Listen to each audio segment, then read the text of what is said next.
99 TV big డిబేట్కి స్వాగతం. అయ్యా జగన్మోహన్ రెడ్డి గారు, మీరు అసెంబ్లీ సమావేశాలకు రండి.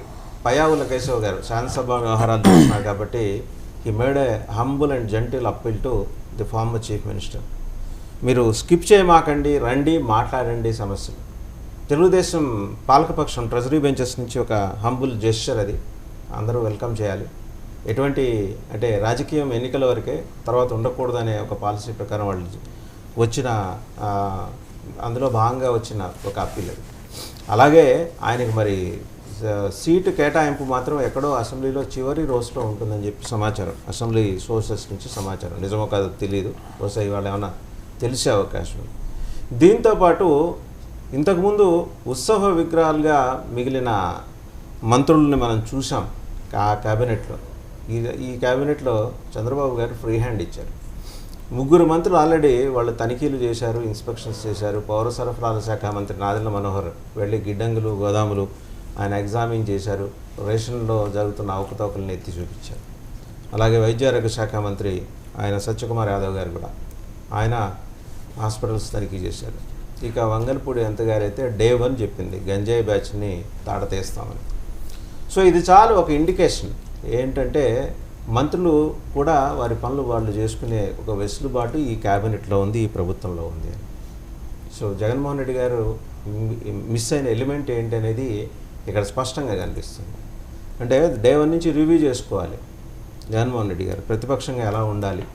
ఎందుకంటే ఆయన ఇంతకుముందు ఉన్నారు, ఇప్పుడు ఎంత బాధ్యతాయుతంగా ఉండాలనే దానికి ఇండికేషన్. ఇంకా ఇతరత్ర బోల్డన్ని అంశాలు ఆంధ్రప్రదేశ్ చుట్టూనే, వీటన్నిటి మీద బిగ్ డిబేట్లో మనతో పార్టిసిపేట్ చేస్తున్నారు డివి శ్రీనివాస్ గారు, పొలిటికల్ అనలిస్ట్, సీనియర్ జర్నలిస్ట్. నమస్కారం సార్. అలాగే డాక్టర్ ఏఎస్ రావు గారు, తెలుగుదేశం అధికార ప్రతినిధి. నమస్తే డాక్టర్ గారు. అండ్ రామ్ కుమార్ గారు, బీజేపీ అధికార ప్రతినిధి. అలాగే మెరుపుల మహేష్ గారు, జనసేన అధికార ప్రతినిధి. సుజాత గారు, వైఎస్ఆర్సీపీ అధికార ప్రతినిధి. సో టు స్టార్ట్ విత్ డివి శ్రీనివాస్ గారు, చూసారు కదా 2-3 రోజుల్లోనే, ఈ కపుల్ ఆఫ్ డేస్లోనే మినిస్టర్స్ వాళ్ళు ఛార్జ్ తీసుకున్న తర్వాత ఎంత రెస్పాన్సిబుల్గా ఉన్నారంటే వాళ్ళ సీనియారిటీతో పాటు వాళ్ళ పరిణితి కూడా అక్కడ కనిపించింది. మనం వీ హ్యావ్ టు హోప్ ఇది కంటిన్యూ కావాలని. ముందుగా మీకు 99 వీక్షకులకు, ప్యానల్ మిత్రులకు అందరికీ గుడ్ మార్నింగ్. ప్రజల ఆకాంక్షలు వాళ్ళ పెద్ద ఎత్తునున్నాయి. కొత్త ప్రభుత్వం పైన, కొత్త క్యాబినెట్ పైన, అధికార పార్టీ పైన, అసెంబ్లీ పైన. ఎందుకంటే 5 ఏళ్లలో జరిగిన పాలన చూశారు, రాబోయే పాలనకి వాళ్ళు మద్దతు పలికిన దీంట్లో కూటమి ప్రభుత్వం ఇవాళ ముందున్నటువంటి సవాల్ జగన్మోహన్ రెడ్డి చేశాడంటున్నటువంటి నష్టాన్ని భర్తీ చేయటం, నెక్స్ట్ భవిష్యత్తు వైపు సాగటం, మరో 25 ఏళ్లకి వీలైనటువంటి పునాదుల్ని ఈ 5 ఏళ్లలో వీళ్ళు ఎంత మేర పటిష్టం చేస్తారనేదే ప్రజలు ఆకాంక్షిస్తోంది, అభిలషిస్తోంది అన్నమాట. ఇప్పుడు మనం చూసాం, హుద్హుద్ వచ్చినా, లేకపోతే ఈ తుఫాన్లు, తిత్లీ వచ్చినా, వచ్చినటువంటి వాటిని శుభ్రం చేసే పని, మళ్ళా చక్కదిద్దే పని, ఏది విరిగిన కొబ్బరి చెట్లు తొలగించడం, జంగిల్ క్లియరెన్సు, లేకపోతే మళ్ళీ కట్టుబడి, డెబ్రిస్ తొలగింపు, ఈ పనులు యుద్ధ ప్రాతిపదికన జరగాల్సి ఉందన్నమాట. దానిలో భాగంగానే ముఖ్యమంత్రి మనం చూసాం, బాధ్యతలు చేపట్టినటువంటి 5 రోజుల్లోనే పోలవరం సందర్శించారు. అక్కడ ఉన్న పరిస్థితిని ఆయన అవగాహన చేసుకునే ప్రయత్నం. నెక్స్ట్ ఈరోజు అమరావతిలో పర్యటిస్తున్నారు. రాజధానిలో పాడుబెట్టినటువంటి భవనాలు, నిరుపయోగంగా గత 5 ఏళ్లుగా ఉన్నటువంటి వాటన్నిటినీ కూడా పరిశీలించడం, మరి అవగాహన పెంచుకోవటం, వాటిని ఎంత మేరకు ఆయన మళ్ళీ పునరుద్ధరిస్తారు, నివాసయోగ్యంగా మారుస్తారు, ఒక సవాల్. ఇక క్యాబినెట్ గురించి, మంత్రులు మొదటి నుంచి కూడా చంద్రబాబు క్యాబినెట్ ఎప్పుడు చూసినా కూడా మంత్రులకు ఫ్రీ హ్యాండ్ ఉంటుంది. ఆ మంత్రుల ఎంపిక కూడా ఈసారి వినూత్నంగా జరిగింది. ఏది ఒక కొత్త రక్తం. మనం చూసాం కూటమి ప్రభుత్వం ఎలా అనూహ్యంగా కొంతమంది మంత్రులు అయ్యారు.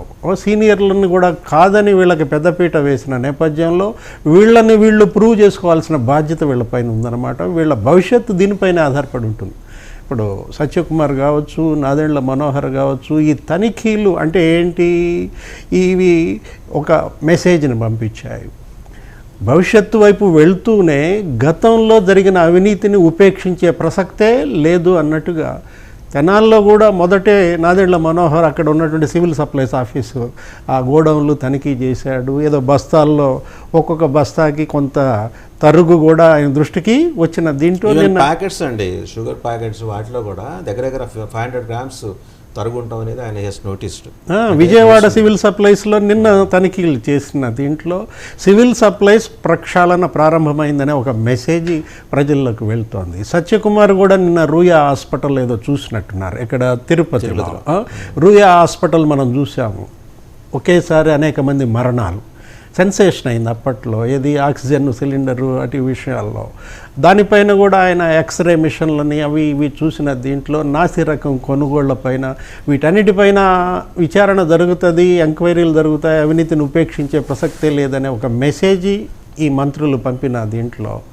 ఇక శాసనసభ రేపు మరి ప్రోటెం స్పీకర్ గారు ప్రమాణ స్వీకారాలు 2 రోజులు సభ జరగబోతోంది. ఈ 2 రోజులు ఈ గౌరవ సభపైనే అందరి దృష్టి. గత సభని గౌరవ సభగా పేర్కొన్న దాంట్లో ఈ సభ ఎంత మేర గౌరవ సభగా మారుతుంది, గతంలో జరిగిన పరిణామాలు పునరావృతం కాకూడదు, ఒక మంచి సందేశం, సమస్యలపైన చర్చ అసెంబ్లీలో జరగాల, వాయిస్ ఆఫ్ పీపుల్గా అసెంబ్లీ ఉండాల.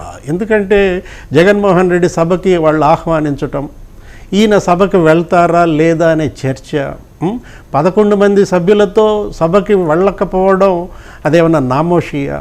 చంద్రబాబు అలా ఫీల్ అయ్యారా? 23 మంది శాసనసభ్యులతో ఆయన వెళ్ళినప్పుడు లేని నామోషి ఈయనకు నామోషి ఎందుకు ఉంటుంది? ఉండదనే మనం భావించాలా? ఉండకపోవచ్చు అండి, ఎందుకంటే ఆయన పులివెందుల పర్యటన కూడా వాయిదా వేసుకున్నారు దీనికోసమే.